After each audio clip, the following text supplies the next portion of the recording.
Hey there, folks, and thanks for joining the Scotch family, and welcome aboard. I'm not here to convince you in the importance of English. You wouldn't be here if you didn't already know it. A new voice is a new life. That's not always true, but 80% of the times, it kind of is. The idea here is not for you to go to your nearest hospital and start shopping for a new throat with new vocal cords. We're talking about speaking another language, a second or third language. We're talking about being a true bilingual or trilingual with that almost superhuman ability to shift from one language to another quicker than the click of a mouse. That is true power. How could it not be when your brain has acquired that unique ability to access the history, philosophy, logic, minds, and hearts of two cultures that speak in 2 or 3 different tongues? When you're equally fluent in 2 languages, your life will not and cannot be the same, especially if one of those languages happen to be English, the de facto global language of the late 20th and early 21st centuries. There's nothing that bugs me more, though, than seeing people who most certainly know that fact, yet they lack the will and drive to go after what they want. They most importantly lack the imagination as opposed to the knowledge. You may learn and know about how important English is for you and your career, but how well are you able to imagine yourself speaking it like someone who's born with it? How clear and vivid is that image in your head? How sharp and realistic is it in your brain? Imagine hearing yourself speak with a new voice, a voice that you've never heard before. The better you imagine it, the more likely it is that it's going to be real. Imagination is the ability to create an alternate and fictitious reality that we so desperately want to believe in that we turn it into a reality for us and others too. Imagination is daring to tell yourself a lie, then work incredibly hard to make yourself believe it. Here's a lie for you. You can speak English like a native speaker. Now, what are you going to do about it? I dare you. Make yourself believe it. Trust me, it's worth it.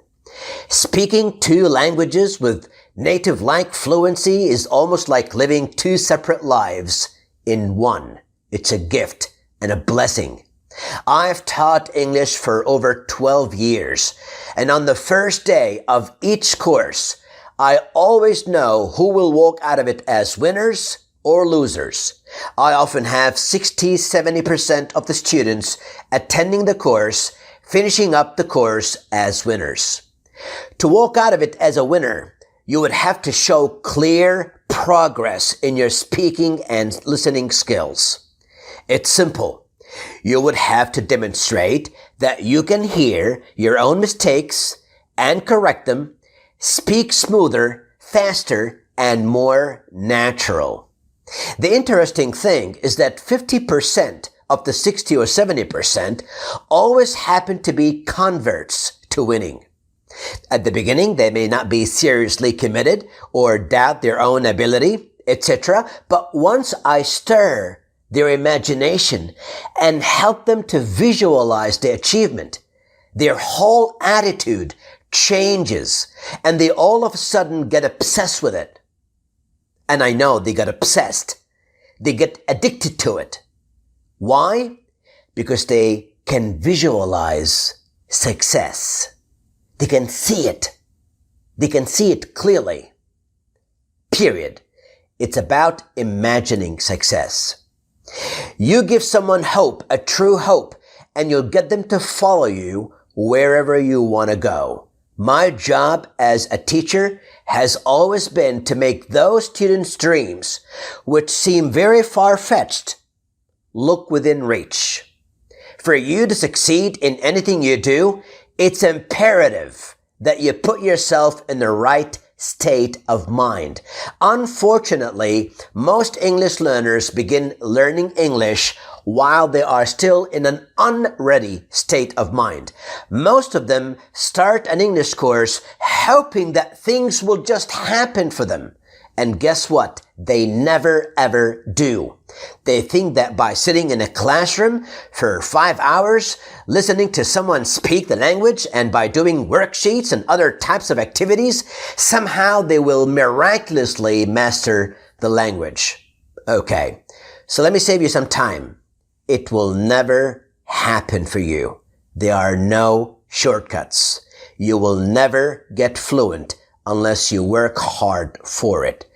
Here's what a ready state of mind sounds like.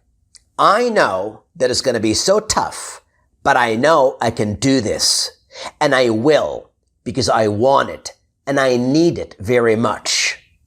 Here's a formula with 4 essential components. Maybe that is easier to remember. I know, but I can, and I will, because I want. Each one of those 4 components represents a key attitude to scoring a win. Shall we go over them one by one? Let's do that. 1. Realization, or the I know part.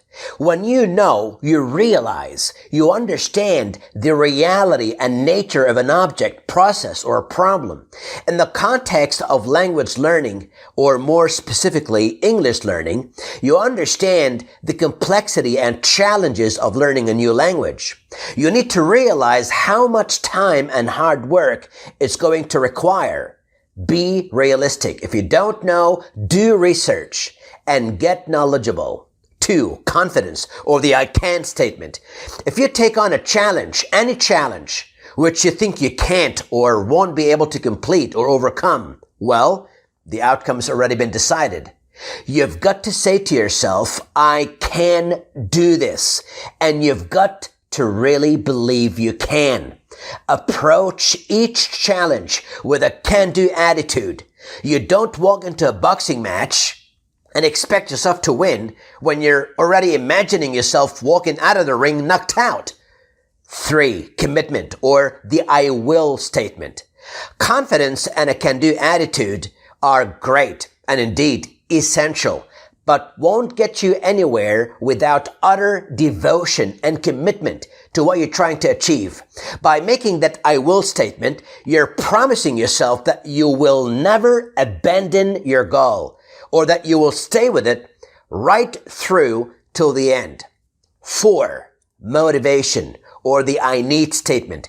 Without this last component, the first 3 are useless. Why would you need to understand the process, believe that you can overcome a challenge, and invest so much time, energy, and money in it if you simply think you do not need it?